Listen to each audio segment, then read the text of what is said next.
Sheesh, kay ganda na umaga at weekend na naman. Kaya napag-isipan ko at ng mga kasama ko na lumabas at mangawil muna kami sa spot na to. Tamang setup lang saglit para makuha na kita. Para makakuha na tayo ng isda. Sa setup kong ito tingin ko makukuha na kita kaya pwede na yan.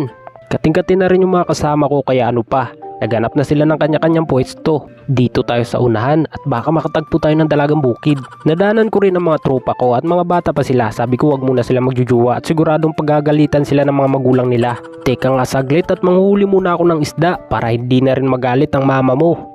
Ay sis! Talaga nakadaalis naman tayo ng ating mga ulam oh. Yan mga idol. Mga kasama na pala natin eh. Tayo pa natin. Nagsunod pa sila ng mas malalaki. At dahil lapitin ako ng mga cute kaya nadali ko ang tatlong to. Mainit na rin at may huli na tayo kaya mauna na ako sa mga kasama ko. Anong pangalan mo? Anong ginagawa mo dyan? Laro? Wala ka kasama?